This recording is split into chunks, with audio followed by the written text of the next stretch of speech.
time, Richmond. Hey, good morning, everybody. It's Richmond's Morning News here on News Radio, WRVA. My name is Rich Herrera. Appreciate you spending time with us on this muggy Tuesday morning. It is Thursday, June 11th. We're going to talk about this quite a bit today because it is the biggest news story of the day. The Iranians and the United States back now, even though this is a ceasefire. This is still technically a ceasefire. Both are actively shooting at each other. Now, the United States is calling this defensive strikes against Iran. What does that mean? Well, let me back up. Just in case you missed all of this over the last few days, let's recap how we got to where we are today. This morning on News Radio, WRVA 704, by the way, this morning in the Commonwealth of Virginia. So here's what's been going on. Of course, the United States and Iran going at it for a while. We had a ceasefire for 2 months. During that ceasefire, Iran claimed that they controlled the Strait of Hormuz, and they said they have a blockade of the strait. Well, we all know they never really controlled the strait. They put so much pressure on the international shipping community that nobody, including Lloyd's of London, would insure ships going through the Strait of Hormuz. It's about $150 million, the cost of those tankers, with about $150 million worth of fuel that you have in there and the oil. $300 million, usually it's $50,000 to insure that going through the strait. It went up to $2 million, and they just stopped writing the policy. So that's where we've been in the stalemate for the last 2 months with negotiations going back and forth. You had J.D. Vance going over. You have the Pakistanis trying to broker this. You've got Witkoff and Kushner over there trying to come up with something. And Donald Trump's been saying, hey, listen, we've been working at this. We're so close. We're so close. We're so close. Iran's been kind of poking the bear. Then about a week ago, Israel and the United States had brokered a deal with Lebanon to stop fighting between the two countries. But Hezbollah said, nope, we're not going to go along with that ceasefire and that peace deal. We're going to keep fighting. So they keep fighting with Israel. Israel responded back, hammered Hezbollah. Iran says, wait a minute, you can't pick on Hezbollah. They start shooting at Israel. The president says, Bibi Netanyahu, we're so close. Knock it off. Stop it. You shot your shot. No more. Iran, they're going to stop it. You stop it. Everybody stop it. Well, it escalated from there. So just the other day, an Apache helicopter was flying low over the Strait of Hormuz on patrol. It was hit by an Iranian drone. Somehow, miraculously, it hit between the two pilots, the pilot and the co-pilot, came into the helicopter, breached the hull, didn't explode, but started a fire. They immediately put the helicopter down in the water to keep the helicopter from exploding. They were rescued by a drone barge. But the U.S. Navy now using drones, a manless barge went and picked them up, came back. Donald Trump says, okay, listen, our red line was you kill an American serviceman, it's back on again. You want to mess around and find out? Here's what will happen. So as he's been trying to figure out over the last 36 hours, was this intentional? He found out, yeah, this was intentional. So the United States last 2 nights in a row have been having, and this is the important thing to know, proportionate strikes defensively against Iran.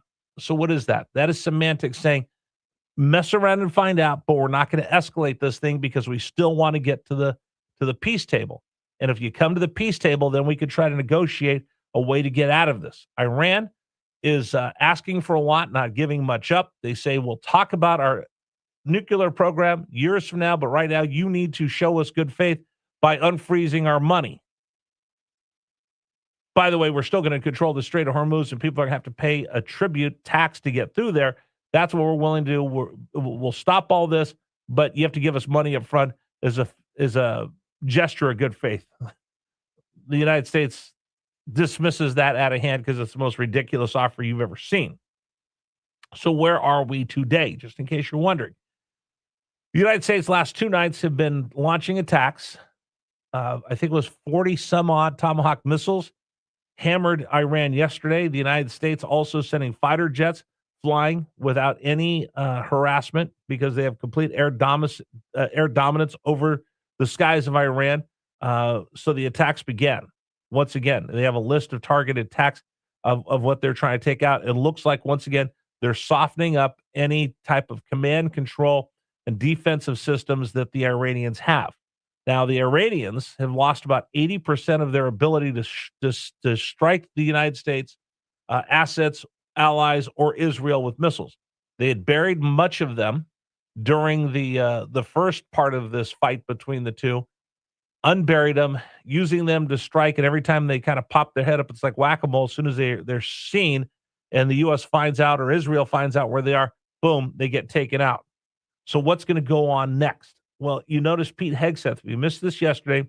He was in Cuba yesterday at Gitmo, and he said the United States will negotiate with bombs. Donald Trump said, oops, I guess I'll let the cat out of the bag. You know, while we've been waiting and everybody says we've been dithering for the last 2 months, we've been secretly sending ships through the Strait of Hormuz at night with the help of the U.S. Navy, and we've got hundreds of ships that have gone through in the middle of the night. So we're getting all those ships that are stuck, not able to get through the Strait of Hormuz. They've been able to get through. Iran really doesn't control the Strait of Hormuz. So now let's take all of that, put it into the blender, tell you what's really going on. Here's what I think is going on, and I'd love to hear your comments. 833-804-1140, 833-804-1140. I know Gary hasn't been here. He's been on vacation. But have you noticed how the gas prices have started to creep down just a little bit? Not nearly enough. But when I would drive to work every morning, I drive by probably a dozen gas stations, and I know the ones just because it's 4 in the morning, and it's at 4 in the morning, 3 in the morning. It's early. Can't remember what time I drive to work sometimes.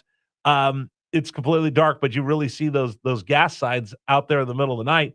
And, you know, I noticed when they started inching up, when they're starting to get above $4, like, ugh, that crushes everybody.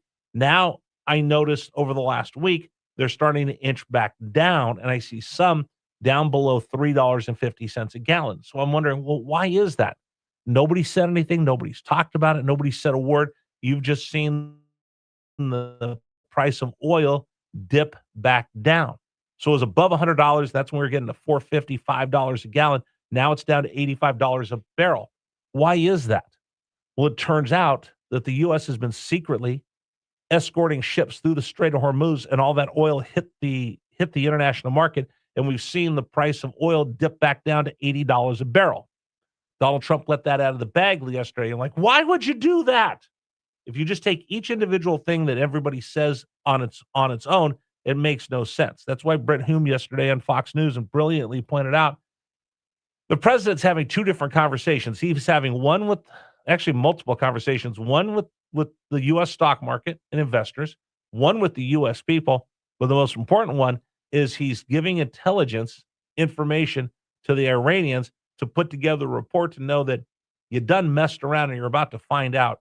And we're about to take things off the table that you thought you had us in a corner. Because I said this the other day, Donald Trump's been painted in the corner. He has to respond back. This is his response. You don't control the Strait of Hormuz. You never controlled the Strait of Hormuz. The fact that we've had hundreds of ships that we've been able to get through the Strait of Hormuz in the middle of the night means you never really had operational control of the Strait of Hormuz. Therefore, oil markets, the Strait of Hormuz is not closed by the Iranians. It will be open, and it's open right now. Hundreds of ships have gone through. Hundreds of millions of barrels of oil have gotten through. You can ease your tension on the market, and you're starting to see oil prices dip.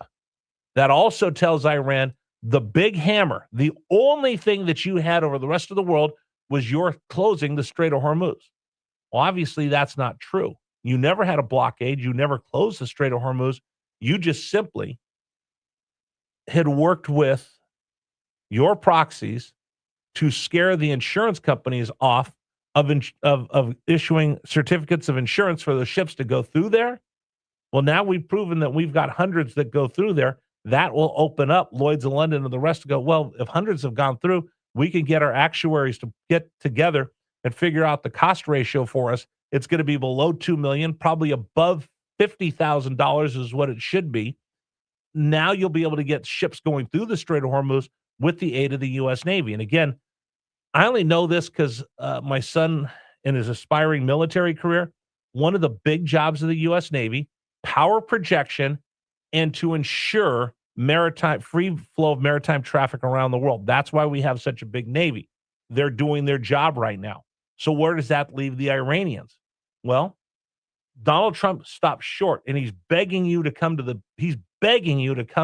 negotiating tables. And he just took away your biggest card by saying that you really don't control the Strait of Hormuz. We do. Therefore, really, what do you have left? And these proportional strikes, in my opinion, that he has is giving the Iranians a little taste of what's to come unless you come to the table. Now, here's the one miscalculation I think that everybody makes. Who's in charge? Is it the son of the Ayatollah, who nobody's seen, nobody's heard from? Is it the IRGC? Is it the mullahs that are in charge over there? 1 minute to Lone Pronto. Or is it someone else? If it's the mullahs and the IRGC, they're dead enders. They don't care about the people. They only care about the theocracy and spreading their way of life around the world. So it doesn't matter if you bomb them and you blow everything up, they're never going to give up. If you can find people that are reasonable and they understand, if you keep messing around, here's what's going to happen when you find out they have air superiority. They will bomb anything at their time of choosing, including our power plants and including our bridges, and they will absolutely cripple this. One of the interesting things you saw them strike yesterday, what's the one hammer that we had during the ceasefire that Iran couldn't do anything about? It's the blockade of their ports. They're losing money every day by not being able to export and sell their oil. You want to play this game? We'll play this game as well. But you noticed last night, if you saw any of the reports on any of the networks, they were where they were bombing and where the fighter jets were taking off and attacking wasn't as much infrastructure. The Tomahawk missiles had done that. They were attacking coastal locations and they were attacking some of their ports where they are able to offload and put on ships their oil. They're going to decimate that and really cut off Iran monetarily and really put the hammer on them economically. So now it's up to Iran. You see what the U.S. can do. You know what's coming. Either you come to the table and have a legitimate conversation with us, or it's back on again. You messed around. You're about to find out. Now, will they be able to have a logical conversation about that? We'll see. Anyway, that's where we are this morning. You want to comment? 833-804-1140, 833-804-1140. Donald Trump just threw out the river card. We'll see where this game of poker goes next. 833-804-1140, the James River Air text line. Today's program is brought to you apart by Loan Pronto. Okay. I hate when I get my credit card bills because I look, okay, great. I made a big payment last month.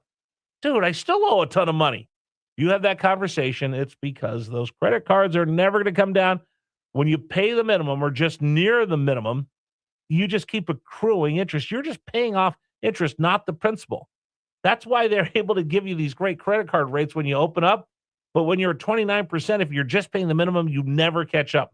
That's where Loan Pronto comes in. They can help you get rid of those stupid credit cards with their rapid equity loan.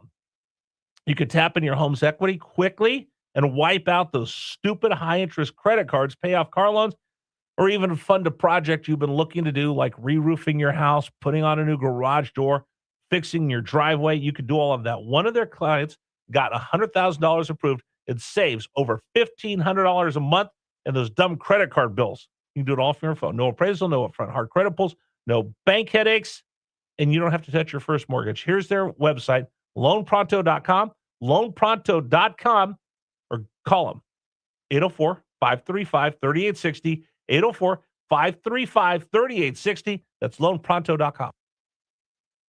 Equal housing lender, NMLS 1661781 on approved credit, NMLSconsumeraccess.org. The most listened to female talk show host in the USA. Okay, leave that to us women. All right, that's our thing. We do that, not you. All right, especially somebody who runs the FBI.